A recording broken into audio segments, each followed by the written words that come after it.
બટાકાને અને આલુ અને ડુંગળીનું શાક બનાવવાનું છે। પણ આ શાક આપણે જેમ ગુજરાતી બનાવતા હોઈએ ડુંગળી બટાકાનું શાક એવી રીતના નથી હોતું।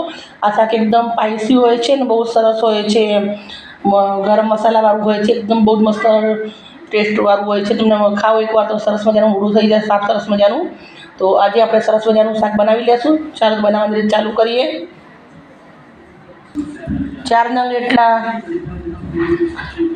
મરી લીધા છે, લવિંગ લીધા છે અને મરી લીધા છે। 10 નંગ એટલા ધાણા લીધા છે। આપણે આને ખાડી નાખવાના છે, ખાડી પછી નાખવાનું છે। આદુ મરચાંની પેસ્ટ આવશે, સરસ મજાના ખાડી લેશું આને। આ શાકમાં એક ખાસિયત હોય છે કે તીખું પણ જોઈએ તો થોડી મહેનત કરવી પડે, બહુ મસ્ત મજાનું ખાવું હોય તો એમ આ ખાંડીના અંદર જ ખાડવામાં આવે છે આપણે। તો સૌથી પહેલાં હવે આપણે ખાંડી લેશું, આદુ મરચાંની પેસ્ટ બનાવી લેશું અને પછી વઘારવાની રીત ચાલુ કરશું એમ। હું આને ખાંડી લઈશ, આદુ મરચાંની પેસ્ટ બી તૈયાર કરી લઈશ। ગરમ મૂકી દીધું છે, તેલ ગરમ થઈ ગયું છે। રાઈ જીરું નાખું છું,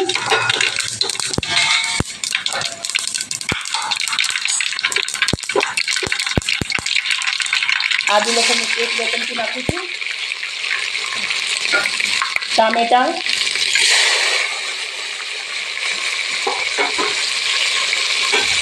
મિક્સ કરી લેશું ટામેટાં થોડા। જાજુ બનાવવાનું હોય એટલે મોટા તો પહેલાં મૂકવા પડે ભાઈ, ઘરે તો ઓછું બનાવવાનું હોય એટલે ચાલે। ટામેટાં થોડા સંતરાવા દેશું આપણે 2 મિનિટ તેલના અંદર। આના જોડે આપણે સરસ મજાની ચટણી એ લોકો નાખે છે તો આપણે ચટણી પણ નાખીશું।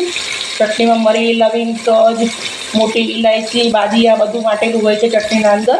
તો ચટણી પણ નાખીશું શાકમાં। બટાકા નાખશું,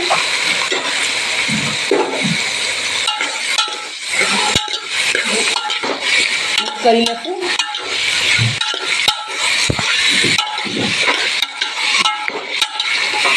બટાકા થોડા સંતરાઈ જાય પછી ડુંગળી નાખવાની છે। બટાકા સંતરાય એટલા હું તમને મસાલા કેવી રીતના કરવા છે વાટકીના અંદર બતાવી દઉં લઈને બધું। મેં ધાણા અને મરીને ખાંડી લીધું હતું એ લીધું છે। 1 ચમચી મરચું લઉં છું, તીખું મરચું છે ઘરનું જ ખાંડેલું। 1 ચમચી ધાણા જીરું, 1 ચમચી હળદર, 1 ચમચી મીઠું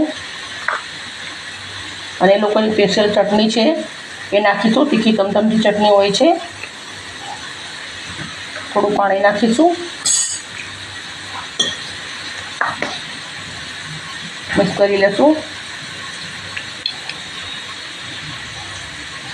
મિત્રો તમે જોઈ શકો છો સરસ મજાનું પાણી રેડીને આપણે મિક્સ કરી લીધું છે મસાલા। હવે બટાકા સંતરાવા આવી ગયા છે, ડુંગળી નાખી દઈશું। બટાકા સરસ મજાના સંતરાઈ ગયા છે, લીલી ડુંગળી નાખશું,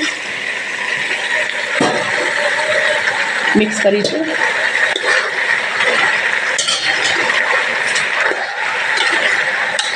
જાદુ છે એટલે થોડી મહેનત વધારે લાગે ભાઈ। અને બટાકા સરસ મજાના સંતરાઈ ગયા છે,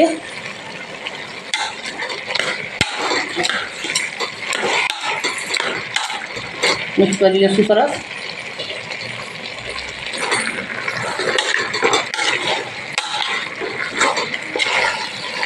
હવે આપણે મસાલો પલાળ્યો છે નાખી દઈશું, મિક્સ કરશું।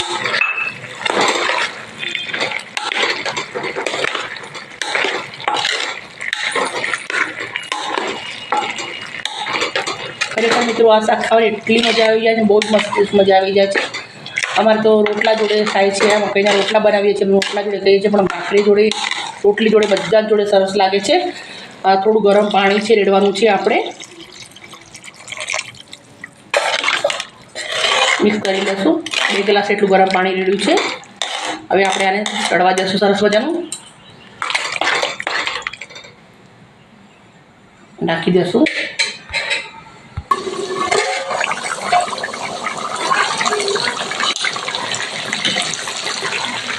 તમે જોઈ શકો છો શાક સરસ મજાનું ચડી ગયું છે। શાક વધારે થોડી વાર વધારે લાગી છે, પણ તમારે ઓછું હશે તો ઓછા ટાઈમમાં ચડી જશે। લીલા ધાણા નાખું છું,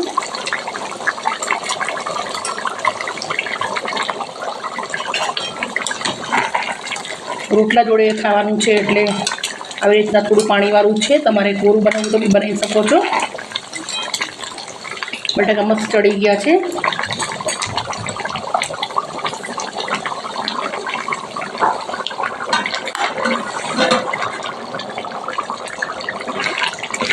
હવે આપણે થોડું શાક સર્વ કરી બતાવું છું તમને. ગેસ બંધ કરી દઈશું.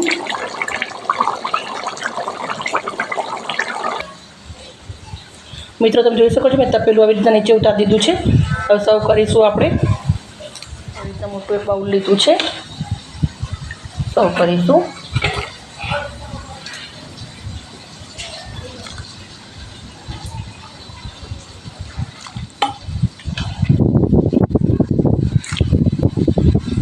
જેટલું દેખાવ સિમ્પલ છે ટેસ્ટમાં